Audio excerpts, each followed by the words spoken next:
Salam əməkli izləyicilər, əziz kimya sevərlər. Sizinlə kimyadan hədəfin qiymətləndirmə tapşırıqlarına, kimyanın ilk anlayışlarına aid olan testin izahı ilə qarşınızdayıq. İzaha başlamamızdan ilk öncə bu cür videoların davamlı olmasını istəyirsinizsə, kanalımıza dəstək məqsədi ilə abunə olmağı və bəyənməyi unutmayın.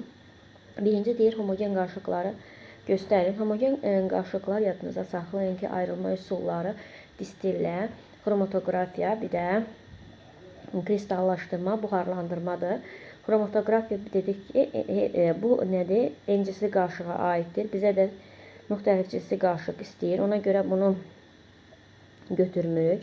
Bu eyni cinslidir. Süzmə müxtəlif cinsli qarışıqların ayrılmasıdır. Durultma müxtəlif cinsli qarışıqların, buxarlandırma da eyni cinsli qarışıqların ayrılma üsuludur.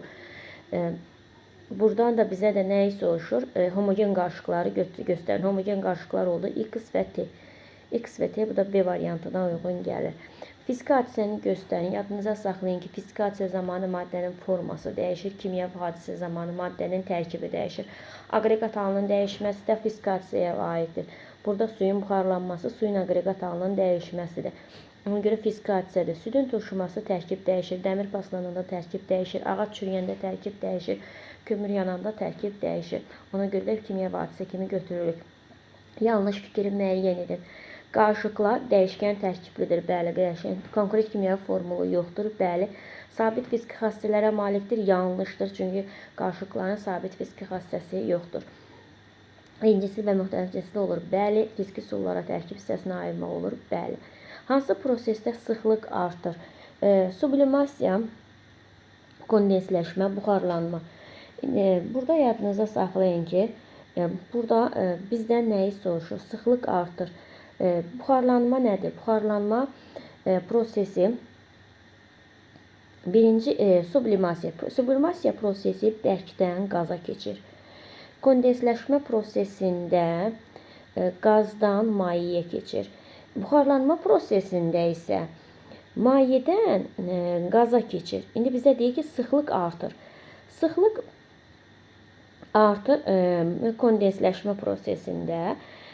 Burada yalnız qazdan mayeyə keçəndə biz bilirik ki, may halındakı maddələrin sıxlığı qaz halındakılara nisbətən daha yüksək olur. Ona görə də C variantını götürürük.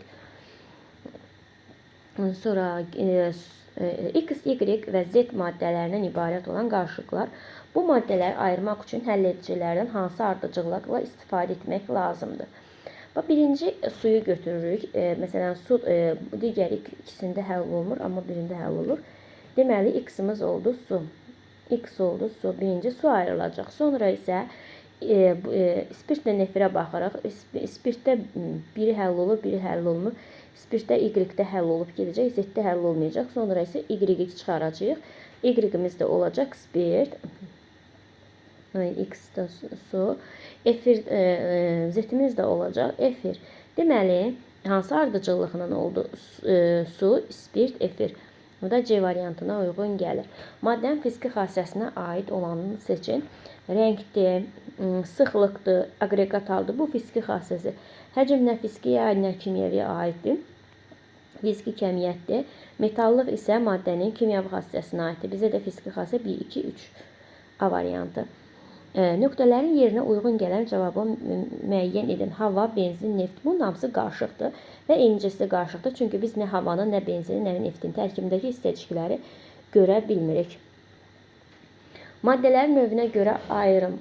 Bəsit maddə, mürəkkəb maddə. Bəsit maddə bir növ elementdən ibarətdirsə bəsit, 2 və daha artıq elementdən ibarətdirsə mürəkkəb deyirik. Karbon qazı, sulfat turşusu H2SO4-dür. Ozon O3 şəklində yazırıq. Su H2O-dur. Kükürt S-dir. Qrafit də karbondur. İndi bizdən soruşur bəsit maddə. Buradan baxdıqda görürük ki, 2-dir, 5-dir, 6-dır. Mürəkkəb maddə isə 1-dir, 4-dür, 3-dür. 1, 3, 4. Bu da eləyir 8-də C variantı. Deməli, bəsit maddə 2, 4, 5, 6 D variantı. 2 bəsit maddə buradadır. Bu da eləyir deməli 2, 5, 6 bəsitdir. 1, 3, 4 də mürəkkəb maddədir. Hansı halda qaşıqlara uyğun ayrılma üsulu doğru göstərilib? Bax, elə bu A variantı düzgündür. Şəkərlə suyu buxarlandırma və yaxud da ki, kristallaşma üsulu ilə ayırırıq. Spirtlə suyu kristallaşma yox, distillə ilə ayırırıq. Yağla suyu durultma üsulu ilə ayırıcı qıfla ayıra bilərik. Şəkərlə suyu ya kristallaşdırma, ya buxarlandırma, qumla suyu da süzmə ilə ayırmaq lazımdır. Aqreqat halların hansı kondensləşməyə uyğundur? Kondensləşmə nədir? Qazdan mayaya keçirsə bu kondensləşmədir. Bir də deyirəm, əgər maddə bərk haldan maye hala keçirsə, buna deyirik ərimə. Maye halından qaz halına keçirsə, buna deyirik qaynama. Qaz halından maye halına keçirsə, buna kondensləşmə. Maye halından bərk hala keçirsə, buna deyirik donma. Bərkdən birbaşa qaza keçirsə, buna deyirik sublimasiya. Qazdan bərkə keçirsə, buna deyirik desublimasiya. Kimyəvi hadisələri göstərin. Kimyəvi hadisələr odur ki, tərkib dəyişsin. Suyun doyması fizikidir, ağacın yanması kimyəvidir, südün turşuması kimyəvidir, tərkib dəyişir. Yodun sublimasiyası fizikidir, dəmirin paslanması kimyəvidir. Deməli, kimyəvi hadisəmiz oldu 2, 3, 5. Uyğunluğu müəyyən edin.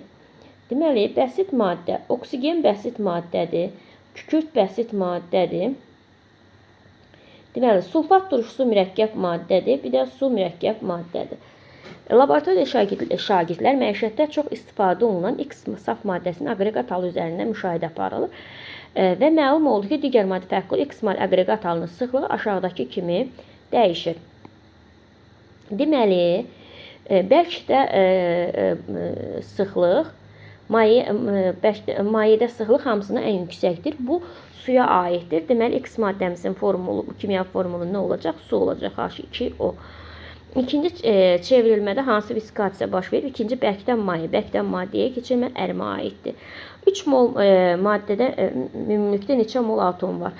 Suyun 1 molunda deyirik H2O. 3 dənə atom varsa, 3 mol maddədə neçədir? 3-ü vuracaq, 3-ə eləyəcək 9. 9 mol atom olmuş olacaq. Bu qədər diqqətinizə görə sağ olun. Bəyənməyi və kanalımıza abunə olmayı unutmayın.